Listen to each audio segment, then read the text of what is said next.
Hello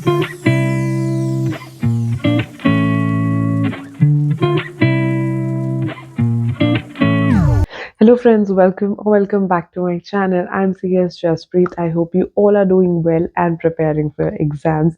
And I am back with another video on important topics of EBCL. Yes, so this is one of the subjects of CS Executive जिसके लिए मुझे maximum requests आई कि ma'am इस particular subject के important topics बता दो या फिर मुझे एक और रिक्वेस्ट आती है कि मैम इसे कैसे प्रिपेयर करना है उस पर थोड़ा टिप्स दे दो. But I have been procrastinating on it and I'm really sorry, but I am here with this video. And actually में मैंने जब syllabus देखा तो मुझे realize हो गया कि बच्चे ऐसा क्यों पूछते हैं, because on looking on the index I was really confused कि ये थोड़ा सा bifurcation में गड़बड़ है. So yes, I would totally agree to you, but yes, I am here to guide you and मैं आपको इस तरीके से गाइड करूंगी ताकि आप मैक्सिमम से मैक्सिमम मार्क्स स्कोर कर सको EBCL में.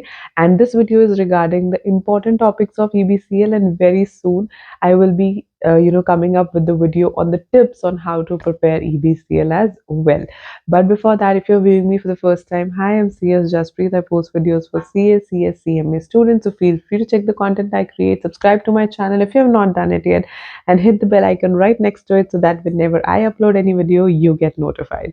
So EBCL की अगर हम बात करें तो 3 पार्ट्स में ये डिवाइडेड है. सबसे पहले प्रायोरिटी लिस्ट पे या इवन बिना प्रायोरिटी लिस्ट के भी आपने करना है part number 2, competition act of 25 marks. सिर्फ एक चैप्टर है 25 मार्क्स में. देखो, कहीं ना कहीं when we see the index तो एकदम से ऐसा लगा ओ माय गॉड, पार्ट 3 देख के मैं थोड़ी सी पजल हो गई कि किस तरीके से उन्होंने बाइफरकेट किया है. But as you see part 2 में सिर्फ एक चैप्टर है 25 मार्क्स का. तो सबसे पहले फोकस से अच्छे से उस चैप्टर को कर लो, अच्छे से कर लो. Like because I would only say कि इस तरीके से करना है कि कुछ भी क्वेश्चन आ जाए I can answer it, right, rather than viewing the part 3. ठीक है कि अरे बाप रे ये बहुत ज़्यादा है, ये बहुत ज़्यादा डिफिकल्ट है.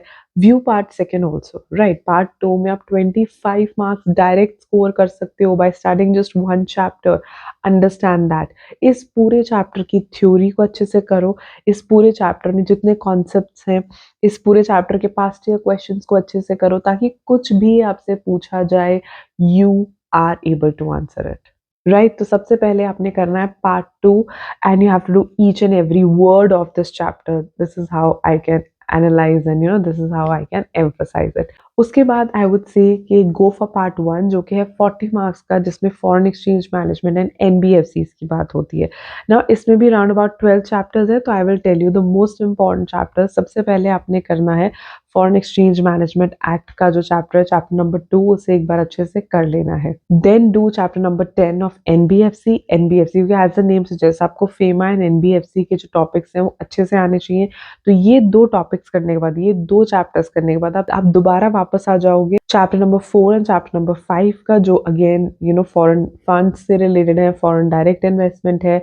तो वो सारे जो चैप्टर्स हैं वो आपने अच्छे से कर. Then do chapter number 11 which is SEZ. Now जो स्पेशल इकोनॉमिक जोन्स होते हैं ना, उनके बारे में जानना is very important, that how do they operate. तो उसके लिए आप ये वाला चैप्टर करो, chapter number 11. It is important chapter. And उसके बाद आप करो chapter number 7 which is liberalise remittance scheme and chapter number 8 which is external commercial borrowings. अभी वो छोटे छोटे टॉपिक्स हैं जिनके बारे में ऑलमोस्ट हम हर सब्जेक्ट में पढ़ते हैं, बट हमें पता होना चाहिए. फॉरेन ट्रेड में लिबरलाइज्ड जो रेमिटेंस मैकेनिज्म है, it's an important part. And ECB तो आपने देखा होगा जब आपने SBEC किया था, कंपनी लॉ किया था, ये वर्ड्स हमेशा आते रहते हैं. तो इनके बारे में समझना इज इम्पॉर्टेंट. ये कुछ चैप्टर्स हैं जो आपने पार्ट नंबर 1 में से अच्छे से करने हैं because it is of 40 marks, right. But आप जितने इंपॉर्टेंट चैप्टर्स कर पाओ ये इंपॉर्टेंट है. अगर सारे कर सकते हो, nothing like that, I would again urge you कि आपने ये नहीं सोचना कि सिर्फ इंपॉर्टेंट टॉपिक्स करने हैं. करना आपने सब कुछ है, बट ये प्रायोरिटी बेसिस पे करने हैं. इसके बाद आता है पार्ट सी. पार्ट सी जो है वो थोड़ा सा पजलिंग एंड माइंड बॉगलिंग है कि इतने सारे एक्ट्स हैं, कैसे याद करें. मैं आपको उन सारे एक्ट्स में से कुछ इंपॉर्टेंट एक्ट्स बता देती हूँ जो आपने अगेन प्रायोरिटी बेसिस पे करने हैं, और जितने ज़्यादा आप एक्ट्स कर पाओगे उतना अच्छा. So this part is called business and commercial laws and it carries 35 marks. तो आप पहले करोगे negotiable instruments act. Negotiable instruments act का बेस आपको अच्छे से आता होगा, फिर आप करो इंडियन कॉन्ट्रैक्ट एक्ट। अब जो इंडियन कॉन्ट्रैक्ट एक्ट है, आई एम श्योर आप CSET में करके आए हो, राइट? तो आप वो अच्छे से कर लो। Third is consumer protection act, fourth is transfer of property act. Now again ये दोनों एक्ट बहुत ज़्यादा डिफिकल्ट नहीं है। जो कंज्यूमर प्रोटेक्शन एक्ट है, that is also related to the consumers, then transfer of property act, then do prevention of money laundering. Money laundering से related जितने भी एक्ट हैं, जितने भी प्रोविजंस हैं, वो आपको पता होना चाहिए। Then do essential commodities act.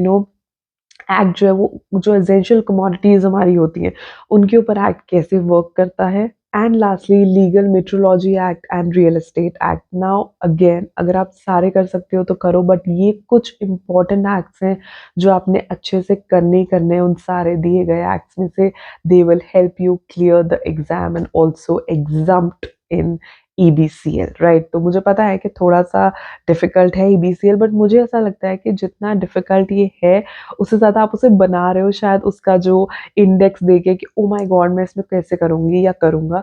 तो सबसे पहले आपने करना है कॉम्पिटिशन एक्ट, फिर आप पार्ट 1 के इंपॉर्टेंट टॉपिक्स करो एंड देन लास्टली पार्ट 3 के इंपॉर्टेंट एक्ट्स करो। And I know that yes you can do it, right? EBCL बिल्कुल वैसा ही है जैसे GI GLN मॉड्यूल 1 है। बच्चे डरते बहुत है, बट एक्चुअली में डरने वाली कोई बात नहीं है। वैसे ही यहाँ पे अगर आप ये देखते हो अरे पार्ट 3 इतना ज़्यादा है, जस्ट इन 35 मार्क्स, इतने सारे एक्ट्स हैं, तो ये भी तो देखो कि 25 मार्क्स का उन्होंने एक पूरा एक्ट दिया हुआ है। तो अच्छे से कंपटीशन एक्ट को करो और बाकी मैंने जो इंपॉर्टेंट टॉपिक्स बताए हैं वो भी कर लो, and I am sure that you can clear this exam very very easily. और मैं बहुत जल्दी एक ऐसी वीडियो भी बनाऊंगी on the tips to clear EBCL, ताकि आप अच्छे से इसे प्रिपेयर रिवाइज कर सको, ताकि आप अच्छे से इसे क्लियर कर पाओ। सो आई होप कि आपको ये वीडियो यूजफुल लगी हो, अच्छी लगी हो तो लाइक कर देना, अपने फ्रेंड्स के साथ इसे शेयर कर देना। I will see you in my next, till then stay happy, stay blessed and keep the preparations on. Bye bye.